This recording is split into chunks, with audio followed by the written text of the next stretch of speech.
श्री राम जय राम जय जय राम।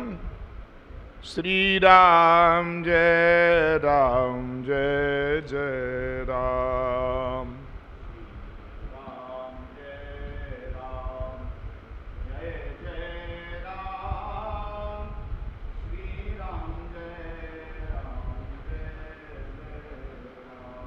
श्री राम जय राम जय जय राम।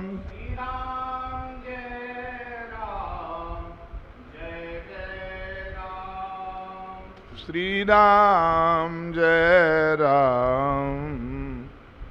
जय जय राम। श्री राम जय राम जय जय राम। श्री राम जय राम जय जय राम। श्री राम जय राम जय जय राम।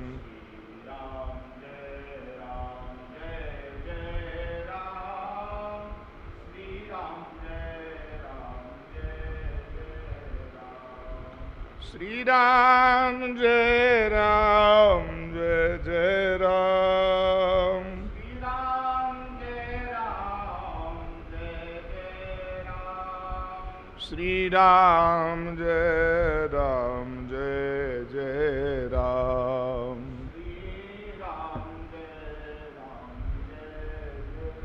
वृंदावन बिहारी लाल की जय। श्री राधा वल्लभ लाल की जय। श्री राधा रमण लाल की जय। श्री गोपीनाथ महाराज की। श्री मदन मोहन भगवान की। श्री गोविंद देव जी महाराज की। सेवा कुंज बिहारिणी बिहारी जो की। निधिवन बिहारी बिहारी जो की। श्री गोपेश्वर महादेव की जय। जय श्री राधे श्याम। परात्पर परिपूर्णतम परमात्मा अकारण करण करुणा वरुणालय नित्य निभृत निकुंज बिहारी भगवान श्री नंद नंदन ब्रजेंद्र चंद्र मदन मोहन प्रभु श्याम सुंदर की महती अनुकंपा का हम लोग लाभ लेते हुए श्री नृसिंह भगवान के परम सन्निधि में उपस्थित होकर के कल रुद्राक्ष का महात्म्य हम लोगों ने श्रवण किया। रुद्राक्ष और भस्म, सूर्योदय से पहले जो भस्म लगाई जाती है वो जल में भस्म को लगाना चाहिए। जल से गीली करके माथे पर लगावें। मैंने त्रिपुंड लगाने की विधि बताई थी। मध्याह्न में यदि लगाएं तो चंदन मिला करके लगानी चाहिए, और संध्या काल में शाम को यदि लगाएं तो सूखी भस्म लगाने का महात्म्य है। शुष्क भस्म, ऐसे भस्म का महात्म्य है। बिल्वपत्र का महात्म्य बताया कि एक बिल्वपत्र चढ़ाने मात्र से करोड़ों कन्याओं के विवाह का जो पुण्य अर्जित होता है वो एक बिल्वपत्र चढ़ाने से फल की प्राप्ति होती है। भगवान शंकर को बिल्वपत्र बहुत प्रिय है। बिल्व के मूल में बैठ करके किसी ब्राह्मण को भोजन करावे पुरुषोत्तम मास में, और उसको एक डिब्बे में मीठे पुआ भर के दान करे तो पुरुषोत्तम मास का अद्भुत लाभ प्राप्त होता है। किसी भी एक दिन, चाहे अमावस्या पूर्णिमा अथवा किसी भी सोमवार को, बिल्व के पेड़ के नीचे बैठकर किसी ब्राह्मण को भोजन करवा दे और पुआ दान करे। 32 पुआ दान करने का विधान है। कितने पुआ? 32 माह के बाद पुरुषोत्तम मास आता है। जब 32 महीने निकल जाते हैं तब पुरुषोत्तम मास का नंबर आता है। तो 1 साल का 1 महीने का 1 पुआ दान हो गया, 32 महीने के भोजन कराने का फल मिल जाएगा। बिल्व के फल के बराबर 1 लड्डू बनावें और वो लड्डू उसमें मेवाएं डालें और वो किसी शपथनीक ब्राह्मण को दक्षिणा सहित दान करें। दक्षिणा सहित दान करने से उनका बड़ा महात्म्य है। ऐसी कथाएं बड़ी विस्तार से यहाँ दी गई हैं, हम संक्षिप्त केवल मात्र स्मरण करा रहे हैं। रुद्राक्ष गले में धारण करो या कमलाक्ष धारण करो, तुलसी की माला को कंठ में धारण करने से यमदूत उसको अपने लोक में नहीं ले जा सकते हैं। एक क्षण भी तुलसी की माला गले से नहीं हटना चाहिए। इसी तरह रुद्राक्ष भी गले में धारण करने वाले को यमलोक नहीं जाना पड़ता है। उन्हें यमराज अपने दर्शन नहीं दे सकता है, यमदूत का उन्हें दर्शन नहीं हो सकता है। जो रुद्राक्ष धारण करते हैं उन्हें साक्षात भगवान का दर्शन होता है। भगवान शंकर स्वयं दिव्य विमान में बिठा करके उनके इष्ट अर्थात भगवान श्याम या राम के निकट ले जाते हैं। रुद्राक्षमालिनम दृष्ट्वा शिवो विष्णु प्रसीदति, देवी गणपति सूर्या सुराश्चान्येपि पार्वती। रुद्राक्ष यदि गले में है तो शिव भगवान प्रसन्न हो जाते हैं। विष्णु भगवान रुद्राक्ष माला धारण करने वाले से प्रसन्न रहते हैं। देवी भगवती पराम्बा और महालक्ष्मी बहुत जल्दी प्रसन्न होती हैं रुद्राक्ष धारण करने वाले पर। गणपति भगवान बड़े प्रसन्न रहते हैं रुद्राक्ष पहनने वाले के ऊपर। यहाँ तक भगवान सूर्य भी यदि किसी के गले में रुद्राक्ष देखें तो उसके उदर रोग और बड़े बड़े रोगों का हरण कर लेते हैं। भगवान सूर्य का ये प्रभाव, सूर्य की किरण जिस तरह से अंधकार को दूर करती है, इसी तरह से रुद्राक्ष का स्पर्श रोग का हरण करता है। ये कह रहे हैं सुराश्चान्येपि, अन्य सभी देवता कह रहे हैं कि हम भस्म धारण करने वाले और रुद्राक्ष धारण करने वाले के सभी प्रकार के सुखों को देते हैं। पार्वती महारानी भी कह रही हैं कि रुद्राक्ष धारण करने वाले को हम धनवान बना देते हैं, भगवान का भक्त बना देते हैं। बिना भस्म त्रिपुंडेन बिना रुद्राक्ष मालया पूजितोपि महादेवो नाभीष्टो फलदायकः। जो खूब भगवान शंकर का, राम का, कृष्ण का पूजन करते हैं पर माथे पर तिलक नहीं होता है जिनके, या भस्म नहीं होती है जिनके माथे पर, त्रिपुंड ऊर्ध्वपुंड या त्रिपुंड जिनके माथे पर नहीं होता है, रुद्राक्ष या तुलसी जिनके कंठ में नहीं सुशोभित होती है, उन्हें अभीष्ट की सिद्धि कभी नहीं मिलती है। इसलिए अभीष्ट की सिद्धि चाहने वाले को रुद्राक्ष तुलसी कंठ में धारण करना चाहिए। अब माता जी एक प्रश्न आया था कि भगवान शंकर को जो नैवेद्य लगता है उसको पाना चाहिए कि नहीं। नहीं, ऐसा वर्णन है कि भगवान शंकर को जो भोग लगे वह भोग की प्रसादी गौ माता को खिलाना चाहिए।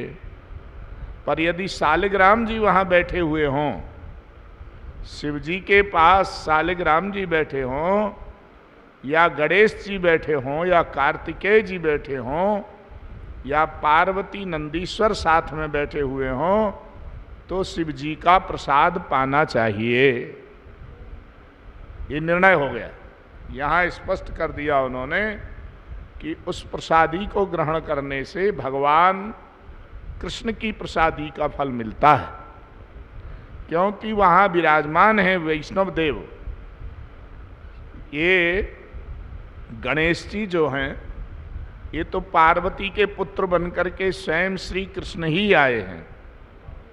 श्री कृष्ण को पार्वती जी ने एक दिन खेलते हुए मैया यशोदा के गोद में देखा, तो मैया यशोदा की गोद में खेलते कृष्ण की चंचलता को देखकर पार्वती के मन में आ गया, ऐसा मेरा लाला होता तो कितना अच्छा होता।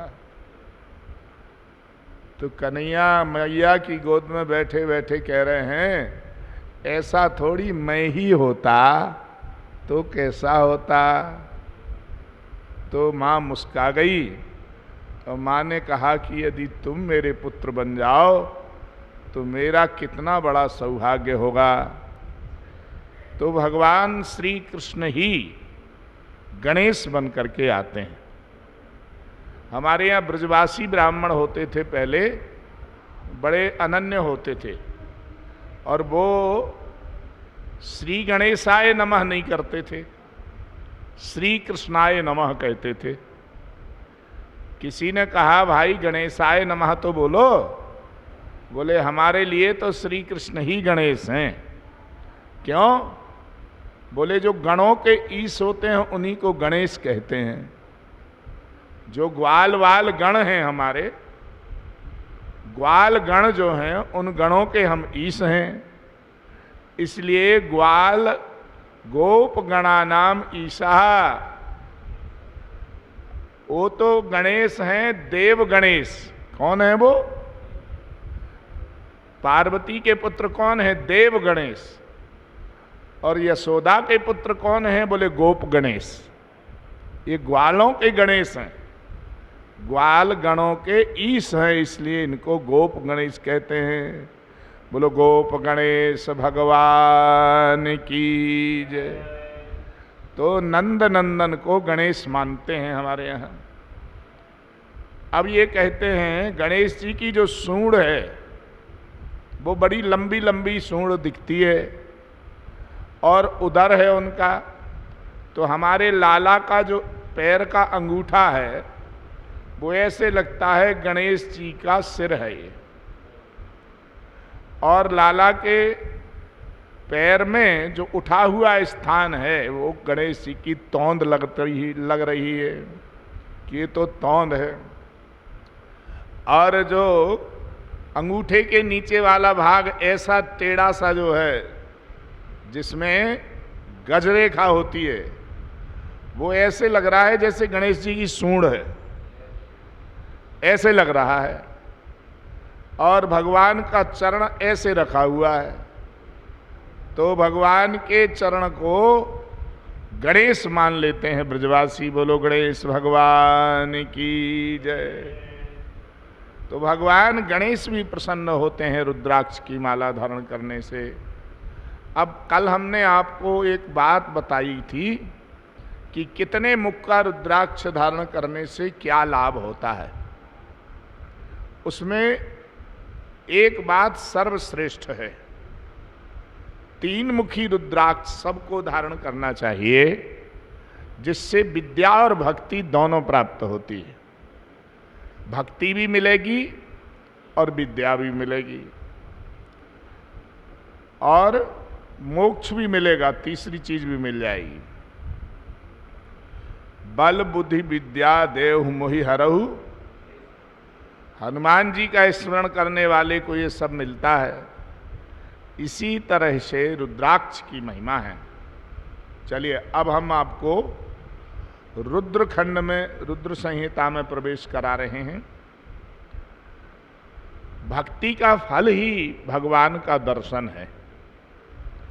भक्ति करने वाले को भगवान का दर्शन होना चाहिए। यदि भक्ति करने से हमें स्वप्न में या कभी जानकर भगवान का दर्शन नहीं होता है तो अभी हमारी भक्ति अधकचरी है। आंख लगते ही भगवान की लीला दिखने लग जाए, कोई ना कोई लीला में उलझ जाएं हम, स्वप्न में बस भगवान को ही देखें, भक्ति की परिपक्वता है ये। और जब भक्ति की परिपक्वता हो जाएगी तो उसका फल क्या होगा? जो कुछ भी करोगे वो भगवान के लिए करोगे, किसी दूसरे के लिए नहीं करते हैं। वो लोग क्या कर रहे हैं? भोजन बना रहे हैं, श्री ठाकुर जी का भोग धरेंगे इसलिए बना रहे हैं। दूध गर्म कर रहे हैं, विश्राम करते समय श्री जी ठाकुर जी को दूध पिलाएंगी अपने कर कमलों से, इसलिए दूध थोड़ा केसर डाल करके गर्म करना चाहिए। थोड़ी केसर उसमें डाल दो और उसमें थोड़ा मधुर मधुर खांड डालो, चीनी नहीं डालना चाहिए, खांड या फिर शहद 1 चम्मच उसमें डाल देना चाहिए। जब दूध ठंडा हो जाए, एकदम गर्म नहीं रहे, हल्का हल्का गुनगुना हो गए, तब उसमें शहद 1 चम्मच डाल दें, केसर घोल करके फिर श्री ठाकुर जी के सामने गिलास को पधरा दो और श्री जी से प्रार्थना करो कि आप पिला दीजिएगा। श्री जी के कर कमलों से श्री ठाकुर जी को दूध बहुत मधुर लगता है, इसलिए हमारी प्रियाजू श्री लाडले लाल को अपने कर कमलों से दूध पिलाएंगी, ऐसी भावना बनानी चाहिए। भाई यहाँ तो मन से ही तो सारी सेवा है, मन में ऐसा भाव बना लो कि अब श्री जी के कर कमलों से श्री ठाकुर जी ने दूध पिया है। 2 गिलास धरो तो 1 गिलास श्री जी पी लेंगी और 1 गिलास श्री ठाकुर जी को पिला देंगी। ऐसा भाव रखना चाहिए। कुछ लोग 1 ही गिलास रख देते हैं, वो सोचते हैं कि आधा आधा ले लेंगे, चलो कोई बात नहीं, ये तो भावना है। जगता पितरम शंभो जगतो मातरम शिवाम तत्पुत्रं च गणाधीशं न तद्वै तद्वर्णयामहे एकदा मुनया सर्वे नैमिषारण्यवासिना पप्रच्छुर्वरया भूत्वा सुतम में सौनकादयः। व्यास जी महाराज कह रहे हैं कि सारे जगत के माता पिता पार्वती और भगवान शंकर हैं। इसी बात को कालिदास ने कहा, जगता पितरौ वंदे पार्वती परमेश्वरौ तत्पुत्रं च गणाधीशम। उनके पुत्र जो गणेश हैं, उन गणेश का क्या कहना है, बड़ा अद्भुत वर्णन है। ऋषियों ने नैमिषारण्य में इकट्ठे होकर के सूत जी से प्रश्न किया। सूत जी से पूछ रहे हैं, विद्येश्वर संहिता आपने सुनाई, बड़ी बड़ी सुंदर विधियां बताई हैं जिनको समझना बड़ा कठिन था। विद्येश्वर संहिता जल्दी समझ में नहीं आती है, उसमें विधि विधि बताई गई, सब विधि ये करना चाहिए, ये करना चाहिए। हम तो बहुत संक्षिप्त आपको बता रहे हैं। साध्य साधन खंडाख्या रम्याद्या भक्तवत्सला। हे सूत जी महाराज, आपने एक बात बड़ी सुंदर बताई कि साधन आपने बताया, श्रवण के द्वारा भगवान की कथा सुने, कानों के द्वारा भगवान की कथा को सुनने की बात आपने बताई, महासाधन इसे कहते हैं। भगवान को पाने का श्रेष्ठतम साधन कथा है। कथा सुनने वाले को जितने जल्दी भगवान मिलते हैं, उतने जल्दी कीर्तन वाले को नहीं मिलते हैं। कीर्तन वाले को जितने जल्दी भगवान मिलते हैं, उतने जल्दी ध्यान करने वाले को नहीं मिलते हैं। तीनों का साधन बताया उन्होंने। ध्यान करने वाले का मन थोड़ा देर में विकृत हो जाता है, कीर्तन करने वाले का थोड़ा सा मन इधर उधर गया कि सारा कीर्तन बिगड़ गया पीछे वाला। पर कथा सुनने वाले का मन कहीं भी होता रहे, कानों में कथा पड़ रही है, वो अपना काम कर रही है। जैसे मुख में अमृत पड़ने से अमर हो जाते हैं, कान में कथामृत पड़ने से अमृत की प्राप्ति हो जाती है। इसलिए अमृत है, कथा का अमृत जिनके कानों में पड़ जाए, महाराज क्या कहना है। एक बार श्री नारद जी तपस्या करने के लिए महाराज हिमगिरी पर्वत पर गए। हिमगिरी पर्वत पर महाराज एकस्मिन् समये विप्रो नारदो मुनिषत्तमा ब्रह्मपुत्रो बनीतात्मा तपोथ मन आदधे। तप करने के लिए वहां गए। बड़ी सुंदर गुफा देखी वहां एक, जहां एक बार भगवान शंकर ने भी तपस्या की थी। वो तपस्थली थी जहां नर नारायण ने तपस्या की थी। ऐसी गुफा को देख करके नारद का मन हुआ यहां हम भी तपस्या करेंगे। सो नारद जी ने वहां भगवान के पवित्र मंत्र का जप किया। पंचाक्षर मंत्र का जप करके नारद जी महाराज उस गुफा में प्रवेश कर गए। गुफा के ठीक सामने गंगा कलिमल निवारणी कलकल निनादनी भगवती मां गंगा का कलकल निनाद हो रहा था। बड़ा सुंदर शब्द कानों में गंगा का पड़ रहा है। उसे सुनते सुनते जप करने में मन लग रहा था। अच्छा, गंगा के सन्निधि में बैठने से बाहर की आवाज सुनाई कम देती है, क्यों गंगा की आवाज खूब जोर की होती है। वो गुफा ऐसे जगह है, उस गुफा के सामने से पहाड़ से पानी गिरता है। सो खूब खर खर खर खर घर घर घर घर घर घर घर घर घर घर ऐसा उसमें आवाज सुनाई देती रहती है। और ऐसी बढ़िया आवाज सुन करके महाराज नारद जी एकाग्र हो गए। मन एकाग्र हो गया नारद जी का। हिमगिरी गुहा एक अति पावनी बह समीप सुरसरी सुहावनी। हिमगिरी गुहा एक अति पावनी बह समीप सुर सरी सुहावनी। सुरसरी मानी गंगा, सरतीति सरी, जो सरकती है उसे सरी कहते हैं, अर्थात सरिता कहते हैं। जो सरके उसे संसार कहते हैं, धीरे धीरे सरकता रहता है ना। सम्यक सरतीति संसरतीति संसारः, जो सरकता रहे वो संसार। महाराज वहां तपस्या करने के लिए बैठ गए।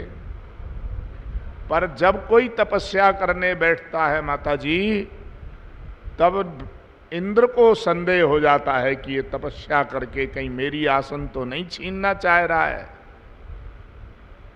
इंद्र के मन में इतना पाप है कि वो किसी का जाप पूरा नहीं होने देता है, इसलिए उसको विघ्न डाल देता है। हमने यहां अच्छे अच्छे सिद्धों का दर्शन किया है वृंदावन में, और जब सिद्धि को प्राप्त हो जाते हैं तो कोई ना कोई बाधा आ जाती है। शरीर को व्याधि हो जाए या कोई कलंक लगा दे, ऐसी सब बातें हो जाती हैं। सिद्धि सब धूमिल हो जाती है, सब सिद्धि धूमिल हो जाती है। यहीं बगल में एक बड़े पवित्र कथाकार श्रीमद् भागवत के श्री भट्ट जी यहाँ रहते थे। महाराज वो बड़े विद्वान थे और अंत में उनकी बुद्धि खराब हो गई। कथावाचक भारत के बहुत बड़े कथाकार थे वो, और फिर दिमाग खराब हो गया उनका। देखो, कोई त्रुटि बनने से ही ऐसा होता है। कहीं ना कहीं त्रुटि कर दी इंद्र ने, इतना बड़ा विद्वान हो जाएगा, लगता मेरा आसन छीन लेगा। इंद्र के मन में ये कपट आ गया। इंद्र चाहता नहीं कि कोई सिद्ध बन करके भगवान को पाले, इसलिए इंद्र ने आकर के कामदेव से कहा, जानते हो तुम मेरी परिस्थिति को, यदि कोई 100 यज्ञ कर ले तो मेरे आसन को छीन लेता है। और नारद तपस्या कर रहे हैं, जिस गुफा में बैठ करके तपस्या कर रहे हैं, यदि वो तपस्या सिद्ध हो गई तो मेरा आसन चला जाएगा, इसलिए तुम्हें विघ्न डालना है। कैसे डालेंगे? अरे तुम हमारे मित्र हो ना। कामदेव ने कहा, मित्र तो हैं, इसमें क्या संदेह। बोलो क्या सेवा करें? सेवा ये करना है कि तुम कामदेव हो और नारद के मन में काम की भावना आ जाए। कामदेव ने कहा, यह बात ठीक नहीं है, बात बढ़िया नहीं कह रहे हो। मित्र, तुम हमारे मित्र हो, मैं तुम्हें बहुत सम्मान करता हूं। ना बभूव मुनेश्चेतो विकृतम मुनिषत्तमा, भ्रष्टो बभूव तद गर्भो महेशानुग्रहेण वा। जब वो भ्रष्ट हो जाएंगे, चरित्रहीन हो जाएंगे, तो उनकी तपस्या नष्ट हो जाएगी। अधिकांश सिद्धियों को प्राप्त करने वालों के बीच में ऐसी घटनाएं घट जाती हैं, और नहीं समझ पाते हैं लोग काम मुक्ता में। ये संसार बड़ा भ्रष्ट है, इससे बचने का बहुत प्रयास करना चाहिए कि हमारे ऊपर तो कहीं कली का असर नहीं आ रहा है। सो कामदेव को उन्होंने कहा, कामदेव ने तत्काल वहां से अप्सराओं को बड़ा सुंदर सुंदर सजा करके नृत्य करने के लिए भेजा। जिन अप्सराओं ने नृत्य किया, वादन किया और स्पर्श किया नारद का जग समाधि तोड़ने के लिए, पर नारद की अखंड समाधि में कोई विघ्न नहीं आ पाया। जो भगवत प्रेमी होता है उस पर संसार का क्या असर होगा? कोई असर होने वाला नहीं है। महाराज, इंद्र ने देखा कि इन पर तो कोई असर नहीं हो रहा है। भाई, एक कहावत कही गई, कुत्ता जो होता है वो सूखी हड्डी को लेकर के आता है और सूखी हड्डी को चूस चूस करके बड़ा प्रसन्न होता है। बड़ा प्रसन्न होता है कि मैं इसका रक्त पी रहा हूं, पर वो हड्डी में से रक्त थोड़ा ही निकलता है, उसके दांतों में चुभ जाता है, मसूड़े में हड्डी का एक अंश, सो रक्त वहां से निकलने लगता है। और उस रक्त को पी करके वो जानता है कि हम बराबर कलाकार कौन होगा, हम बहुत कलाकार हैं। देखो, हमने हड्डी का मांस में से रक्त निकाल लिया और रक्त पी रहे हैं। उसी समय सामने से शेर जाते हुए दिख जाए तो वो हड्डी का टुकड़ा लेकर के ऐसे भागता है जैसे शेर उससे छीनने आ रहा है। शेर को समझ रहा है कि ये हड्डी का टुकड़ा लेने आ रहा है हमारे पास, उसे क्या मतलब तुमसे। सूख हाड़ ले भाग सठ, स्वान निरखी मृगराज, छीन ले जन जान जड़, तिमि सुरपत ही न लाज। जैसे शेर को धोखे से कुत्ता समझता है कि मेरी हड्डी को छीनने आ रहा है, ऐसे ही इंद्र के हृदय में कुत्ते की तरह विचार है। जैसे कुत्ता घर घर का जूठन खा करके और द्वार में आकर के घुर्राने लगता है, शेर बन जाता है, ऐसे ही इंद्र की स्थिति है। महाराज सुरपति ही न लाज, सुरपति मानी श्री इंद्र को फिर भी लज्जा नहीं आ रही है। अब यहां उस तपस्या को करने से सिद्धि मिल गई, कुछ नहीं बिगाड़ पाया। श्रृंगार करके अप्सराओं ने बड़ा प्रयास किया, चूड़ी कान में खनखनाई, उन्होंने आवाज कान में से लगाई, पर नारद की समाधि टूटी नहीं और दृढ़ हो गई, क्योंकि वो गुफा कोई सामान्य नहीं थी। महाराज जब सब विफल हो गए, वहां से बसंत भी आया, वसंत ने श्रृंगार किया, पूरे वन की शोभा को बढ़ाया, सुगंध आने लग गई। अप्सराएं हार गईं, सब चली गईं अपने अपने लोक को। इंद्र ने कहा कि आज हम विफल हो गए, ये सिद्ध बन जाएगा। समाधि पूरी हो गई तो भगवान नारायण बड़े प्रसन्न हुए। भगवान शंकर तो प्रकट हो गए वहां, और भगवान शंकर ने कहा धन्या धन्या महा, हे नारद जी तुम धन्य हो। वाच्यमेवन कृत्रापि हरेरग्रे विशेषतः, हे तात नारद प्राज्ञ धन्यस्तम शृणुमद बचः। हे नारद जी, तात कहा उन्हें, तात मानी भाई, तात मानी पिता भी होता है और तात मानी पुत्र भी होता है। तो उन्होंने कहा हे नारद जी आप तो सिद्ध बन गए हो अब, पर ये बात किसी से कहना मत कि मेरी तपस्या सफल हो गई। तुम्हारी विघ्न डालने के लिए तपस्या में, तुम्हारे तपस्या में विघ्न डालने के लिए इंद्र ने सिर से चोटी तक की ताकत लगा दी, विफल हो गया।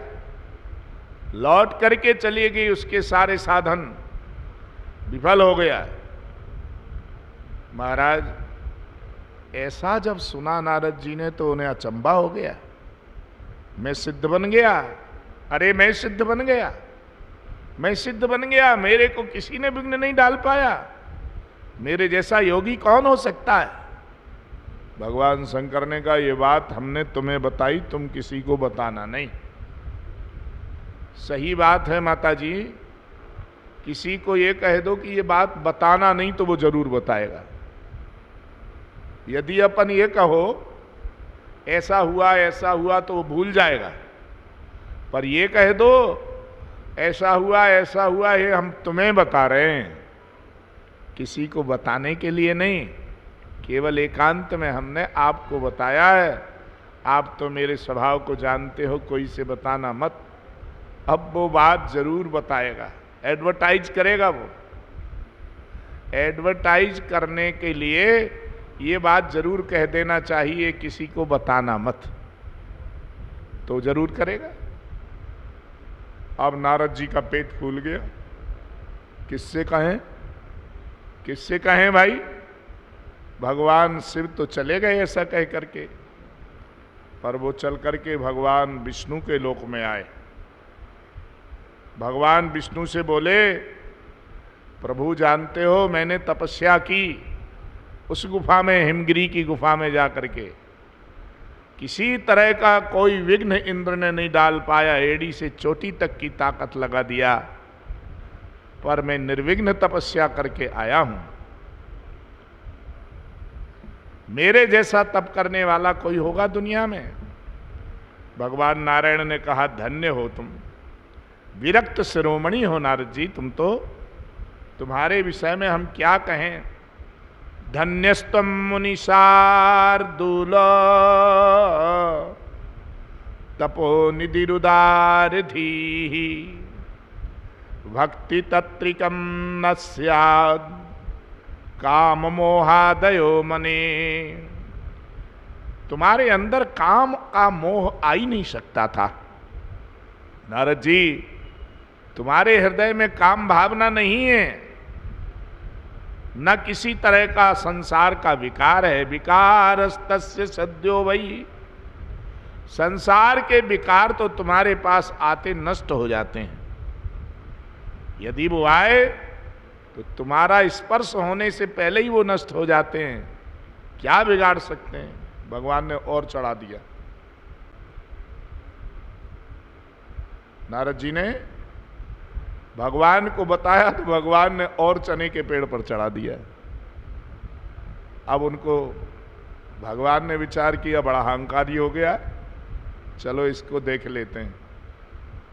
ये कथा रामायण में भी है, रामचरितमानस के शुरू में।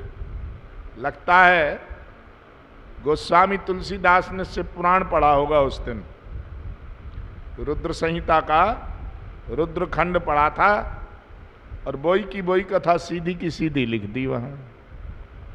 उसी के बाद सती चरित आया है, फिर पार्वती विवाह, ये सब प्रकरण इसमें ऐसे ही के ऐसे हैं। बिल्कुल जैसे मानस में है वैसे ही यहां है, बिल्कुल अक्षरशः बात वहां की यहां है। अब श्री नारद जी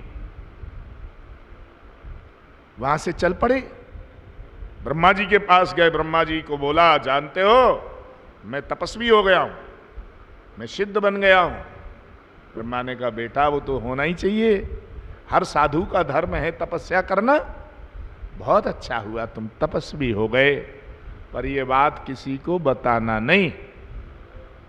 नारद जी ने कहा, अब तो भाई इसको हम माइक लगा करके बताएंगे, जहां जाएंगे उससे बताएंगे। बुद्धि खराब हो गई। कामदेव ने बुद्धि खराब नहीं कर पाई, इंद्र ने बुद्धि खराब नहीं कर पाई, पर अहंकार ने बुद्धि खराब कर दी। हम तपस्वी हैं, ये अहंकार आ गया। देखो माता जी, किसी के मन में ये अहंकार नहीं आना चाहिए मैं 32 माला जपता हूं। अस अभिमान जाहि मन भोरे, मैं सेवक रघुपत पद मोरे। मैं रघुनाथ जी का या श्याम सुंदर का दास हूं, ये भी अभिमान है। ऐसा भी अभिमान नहीं आना चाहिए। सूरदास जी कहते हैं, मौसम कौन कुटिल खल कामी, जही तन दियो ताही विसरायो, ऐसो नमक हरामी। मैं तो नमक हराम हूं, जिन्होंने शरीर दिया उनका ही भजन नहीं कर पा रहा हूं। ऐसी अकिंचन भावना जिनके हृदय में होती है वही सफल होते हैं। ये अभिमान धूमिल कर देता है व्यक्ति को। खूब मालाएं जपना चाहिए, पर कहना क्या चाहिए, हमें समय नहीं मिलता है, भगवान के भजन का समय नहीं मिलता है। और माला जपने के बाद कहो माला जप रहे थे इसलिए मैंने आपका फोन नहीं उठा पाया। ये सब कहने से तुम्हारी माला का फल उससे मिल गया, वो जो फोन कर रहा था उसको आपको फल मिल गया। पुण्य बताने से पुण्य का भागी हो जाता है आगे वाला, और पाप बताने से पाप का भी भागी हो जाता है। पाप क्यों नहीं बताते हो? आज मैं एकांत में ये पाप कर रहा था, ये किसी को बताता है? कोई नहीं बताता है। संसार का व्यक्ति संसारी से जब प्रेम करता है तो नहीं बताता है, तो हम परमेश्वर को प्रेम करने वाले क्यों बताएं कि हम भगवान परमेश्वर से प्रेम करते हैं? कन्हैया से प्रेम करने वाले को उस प्रेम को गोपनीय रखना चाहिए। इसीलिए हमारे यहां गोपी और गोप हैं। गोपी का अर्थ है जो अपनी तपस्या का प्रचार नहीं करे, उसी को गोपी कहते हैं। गोपनीय रखती है वो। गोपनीयम गोपनीयम गोपनीयम प्रयत्नता। गोपाल सहस्त्र नाम के महात्म्य में लिखा है कि जितना छुपाओगे भक्ति को, हृदय में प्रचार नहीं करोगे, उतनी भक्ति तुम्हारे लिए सिद्धि देगी। और जिस दिन तुम अपनी भक्ति का प्रचार करने लग जाओगे, राम राम हो जाएगा, बस तुम्हारी भक्ति का काम पूरा हो गया। इसलिए गोपनीयम। अच्छा, पाप करने वाला कभी पाप नहीं बताता है, तो हम परमात्मा का क्यों बताएं कि कितना नाम जपते हैं? कितना नाम जपते हो तो समय नहीं मिलता है।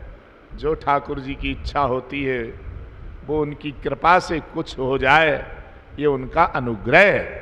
ऐसी भाषा का इस्तेमाल करो, भाषा सीखना चाहिए। ऐसा नहीं कि हम सुबह जब करते हैं इतना ये तो वो सब बिगड़ जाएगा।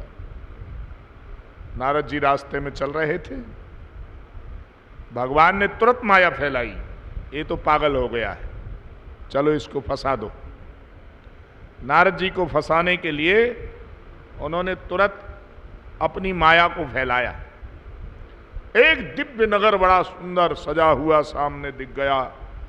उस नगर के बड़े सुंदर राजा हैं शील निधि जी महाराज। महाराज उस नगर के राजा शील निधि की कन्या है अति सुंदर। राजा के यहां जब पहुंचे नारद जी महाराज, तो राजा ने कहा, आइए आइए देवर्षि जी, आपका स्वागत है, पधारो पधारो। आज आप के आगमन से हमारा तो कार्य धन्य हो गया। भगवान रुद्र ने अपने 2 गणों को साथ में छोड़ दिया था नारद जी के। 2 गण ब्राह्मण वेशधारी नारद जी की सारी क्रियाकलापों को नोट कर रहे थे। ये क्या करते हैं? नारद जी उनकी तरफ बड़ा ध्यान रख रहे थे। नारद जी ने देखा बड़ी सुंदर कन्या है, तो उसकी हस्तरेखा देखी। हस्तरेखा देखते ही उनके महाराज दिमाग चढ़ गया। उन्होंने विचार किया कि क्या बताएं इनको। उन्होंने सोचा, राजन, तत्र राजा शील निधर नाम ऐश्वर्य मदान्विता सुता त्वं वरोद्युक्ते महोत्सव समन्विता। उन्होंने कहा, महाराज ये मेरी बेटी है। कहू नाथ गुण दोष सब यही के हृदय विचार। इसके दोष और गुण बताइएगा। नारद जी ने देखा कि जो इसका पति होगा वो तो तीनों लोकों का राजा होगा, सारे देवताओं में प्रधान होगा। महाराज उसका क्या कहना है? नारद जी विचार करने लग गए कि जैसे भी हो, अस्या भाग्यम बद मुने। मुने भगवान नारद ने कहा, तुम्हारी जो बेटी है ये विशालाक्षी है, विशाल नेत्र वाली है, श्रीमती बरवर्णनी, साक्षात सरस लक्ष्मी जी के समान है। यह लक्ष्मी जी है, जगन मोहिन्य मिख्या, सारे जगत को मोहित करने वाली है। इसलिए जो इसका पति होगा वो तो तीनों लोकों का स्वामी होगा। जो यही बरे अमर सोई होई, समर भूमि ही जीत न कोई। जो इसका पति होगा उसे युद्ध में कोई नहीं जीत पाएगा, ऐसा इसका पति होगा। अच्छा, जे यही बरे अमर सोई होई, अमर हो जाएगा। नारद जी ने विचार किया, क्यों ना मेरा विचार विवाह हो जाए इससे। सत्य है, सुंदर स्त्री सुंदर पति चाहती है। बोलो, नारी क्या चाहती? सुंदर पति। कन्या वरेयते रूपम, माता वित्तम पिता श्रुतम, बांधवा कुलमिच्छन्ति मिष्ठान्नम मित्रे जना।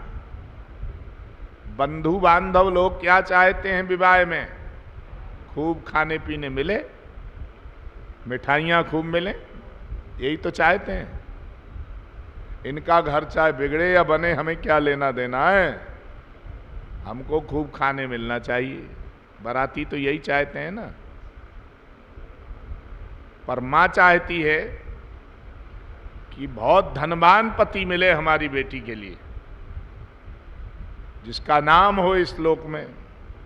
पिता चाहता है कि भाई अच्छा व्यापारी दामाद होना चाहिए, जिससे मेरी भी प्रतिष्ठा बढ़ जावे।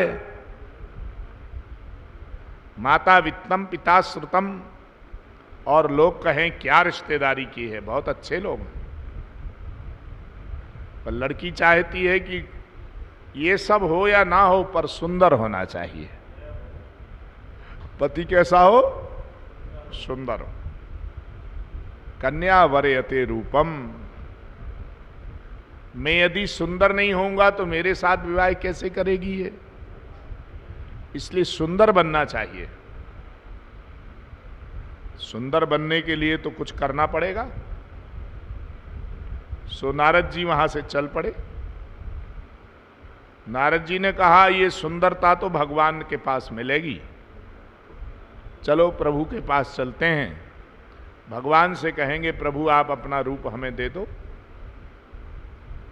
भगवान मुझे अपना रूप दे देंगे, मेरा विवाह इसके साथ हो जाएगा, बच्चे होंगे, खूब सेवा करेंगे, फिर बुढ़ापे में कष्ट नहीं होगा।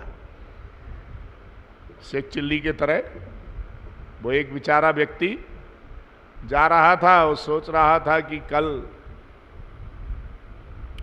मुझे कोई काम मिल जाएगा। तभी एक सेठ जी जा रहे थे, उनको घी उठवाना था।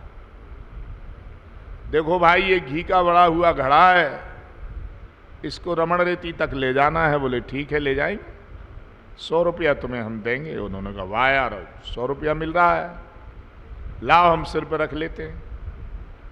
लबालब भरा हुआ घी का वह पात्र, मिट्टी का बर्तन सिर पर रख लिया।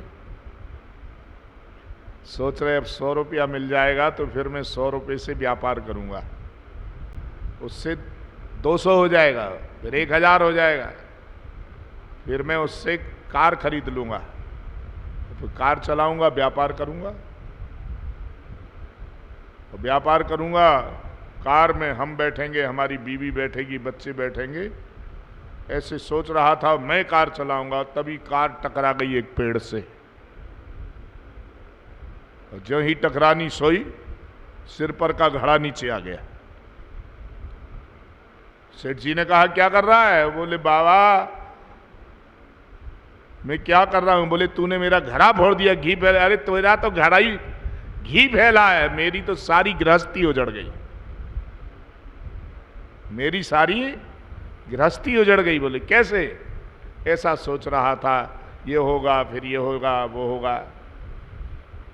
ये शेख चिल्ली वाली भावना नहीं होनी चाहिए। नारद जी ने कहा यदि मैं वहां पहुंच गया तो मेरा विवाह हो जाएगा, फिर बच्चे हो जाएंगे, फिर परिवार हो जाएगा। तो चलो भगवान के पास चलते हैं। भगवान ने कहा बोलो नारद जी आज तो बड़े जल्दी आ गए आप। उन्होंने कहा प्रभु मैं आपका रूप चाहता हूं। स्वरूपम देहि में नाथ सेवको हम प्रियस्तव, मैं तुम्हारा प्रिय सेवक हूं। वृणुयान माम यथा सावई श्रीमती क्षितिपात्जा, राजा की पुत्री का विवाह है, उसमें स्वयंवर है, ऐसा रूप दे दीजिएगा जिससे वो राजा की कन्या मुझे वरण कर ले। मानसकार ने इस प्रसंग को संभाला है। जय ही विधि होए नाथ हित मोरा, जय ही विधि होए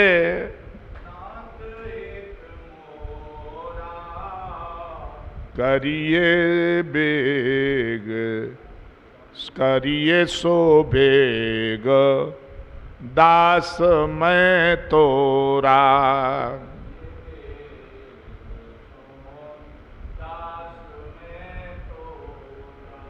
करिए सो बेग दास मैं तोरा,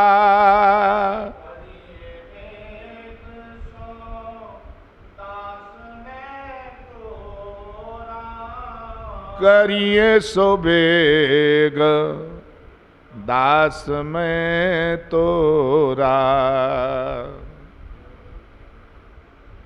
मैं तुम्हारा दास हूं, जिसमें दास की भलाई हो आप वो करिए। भगवान ने कहा अब तुम्हारी भलाई तो इसी में है बाबा जी, विवाह मत करो, पर करना जरूरी है तो चलो। भगवान से कह रहे हैं हरि रूपम दीयताम, आप अपने हरि रूप को दे दीजिएगा। कौन सा रूप दीजिए? हरि मानी बंदर भी होता है, हरि मानी शेर भी होता है। उस बंदर के रूप को धारण करके नारद जी सभा में आ गए और बीच सभा में बैठ गए स्वयंवर की। श्री ठाकुर जी ने विचार किया कि मामला बिगड़ जाएगा, बाबा जी की शादी होते ही सब कुछ खत्म हो जाएगा, होनी नहीं चाहिए। बहुत साधु बच जाते हैं पाप से और कई लोग बह जाते हैं। ये पाप की नदी बह रही है, कई लोग बेचारे बह जाते हैं उसमें। सावधान व्यक्ति बच जाता है। चूक गया, भंवर में नहीं आ पाया, ये अच्छा रहा। भंवर में आ गया तो फिर नहीं वो बचता है। नारद जी ने कहा चलो मैं स्वयंवर में बैठ जाता हूं, तो एक सामने कुर्सी पड़ी थी उस पर बैठ गए। बिल्कुल जस्ट सामने, यहीं से लड़की आएगी, मेरे ही गले में माला डालेगी, क्यों? हरि का रूप है मेरे पास। उधर सामने वाली कुर्सी पर एक राजा का रूप बना करके भगवान भी बैठ गए। कोई को समझ में नहीं आ रहा था कि ये भगवान। अब ये बंदर का रूप बनाए हैं, ये किसी को नहीं दिख रहा था। ये तो नारद जी समझ में आ रहे कि नारद जी बैठे हैं, पर कन्या जब आई तो उन्हें बंदर दिख रहा था। कन्या और कन्या की साथ में रहने वाली सखियों को बंदर समझ में आ रहे हैं नारद जी। सब हंस रही हैं जोर जोर से। तो कन्या ने रास्ता ही बदल दिया है, बंदर वाले रास्ते से क्यों चलो। जिस तरफ नारायण बैठे थे उस तरफ चली गई। अब नारायण किसी को नहीं दिख रहे थे, राजा समझ में आ रहे थे, और उस कन्या को नारायण दिख रहे थे। उसने माला नारायण के गले में डाल दी। विवाह हो गया उनका और भगवान लेकर के चले गए। वो रोते रह गए, ठीक नहीं हुआ, ठीक नहीं हुआ। बाद में देखा कि ये राजा कोई और नहीं था, ये तो साक्षात नारायण ही राजा बन करके आए थे। उन्होंने कहा बाबा तुम जैसा कपटी कौन होगा, तुम बड़े कपटी हो, तुमने सबके साथ कपट किया है, हमारा उत्साह नहीं आपसे देखते बना, इसलिए आपने मेरे साथ यह कपट किया है। भगवान को क्या क्या बोल दिया। मूढ़त्वम, तुम मूढ़ो, तुमने किसी का उत्साह नहीं सहन किया है। एतस्मिन् अवसरे विष्णु जगाम निपाति न दृष्टा कैश्चित पदैहि केवलम सा ददर्शसा। सापम ददौ, साप दे दिया। नारद जी कह रहे हे अरे तुम महादुष्ट हो, तुम महादुष्ट हो, कपटी विश्व मोहना। भगवान को गाली दे दी, कपटी हो तुम, दुष्ट हो, विश्व को मोहित करके रखते हो। परोत्साहम न सहसे माया भी मलिनाशया, तुम्हारा हृदय मलिन है, तुम किसी का उत्साह नहीं देख सकते हो। मोहिनी रूप मादाया कपटम कृतवान पुरा, मोहिनी रूप धारण करके राक्षसों के साथ कपट किया तुमने। असुरेभ्यो अपापत्यम वारुणी मृतम नहीं, असुरों को अमृत न पिला करके उन्हें वारुणी मदिरा पिला दी, पागल हो गए वो। आज आपने हमारे साथ यही किया है। तुमने स्त्री को लेकर के भागने में अपना उत्साह समझा है। तम स्त्री वियोगजम दुखम, ये स्त्री के वियोग में ही तुम भटकोगे। और जैसे राजा का कपटी वेश बनाया है, ऐसे राजा के पुत्र बन करके आओगे और तुम्हारी पत्नी का अपहरण होगा, तब तुम दर दर भटकोगे। और जो बंदर का शरीर मुझे दिया है वही बंदर तुम्हारा सहयोग करेगा। और ये जो शिव जी के जो दो गण हैं जो हमारी देखरेख करने के लिए आए हैं, दोनों राक्षस हो जाएंगे। महाराज बड़ा भयानक हुआ। भगवान ने अपनी माया को दूर किया, बेचारे दुखी हो गए नारद जी महाराज, क्या करें। मैंने तो बड़ा गलत किया, भगवान को शाप दे दिया। जब प्रभु माया दूर निवारी, जब प्रभु माया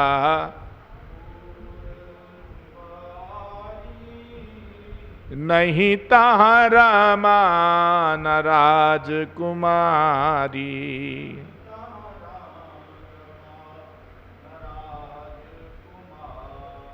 ना तो वहां वो सुंदरी है, ना लक्ष्मी है, सब समाप्त हो गया।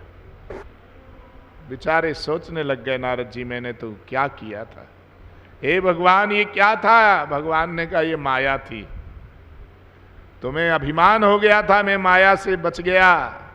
कोई नहीं बचता है नारद जी, माया सबको घेर लेती। माया महाठगनी हम जानी, महाठगनी है माया। प्रभु हमारा अपराध कैसे दूर होगा। भगवान ने कहा, जाओ जपहु जाय शंकर सतनामा,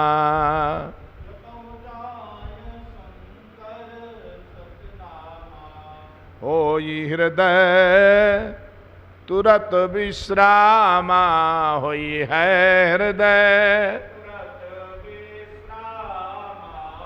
जपहु जाय शंकर सतनामा।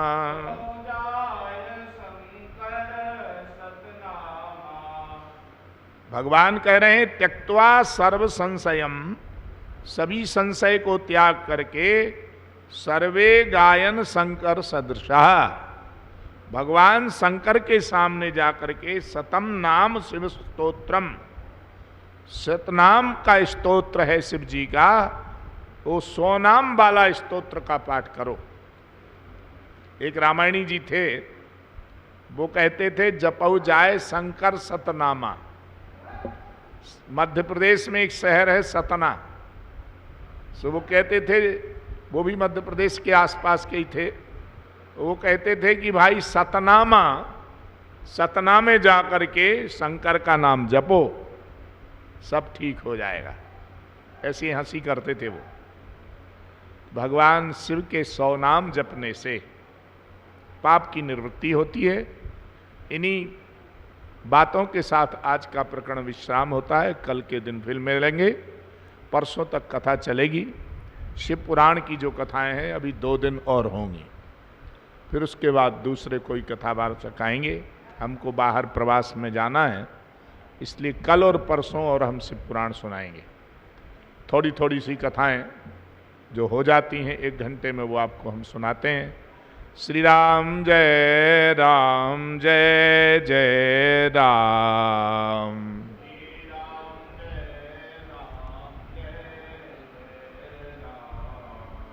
श्री राम जय राम, जय जय राम।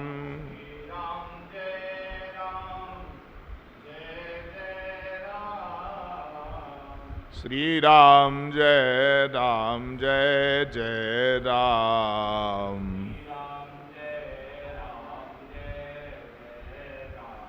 श्री वृंदावन बिहारी लाल की जय। जय जय श्री राधे श्याम। स्वामी श्री शांति प्रकाश जी महाराज की जय। स्वामी श्री टेऊराम जी महाराज की जय। स्वामी श्री सर्वानंद जी महाराज की। सद्गुरुदेव भगवान की जय। जय जय श्री राधे श्याम।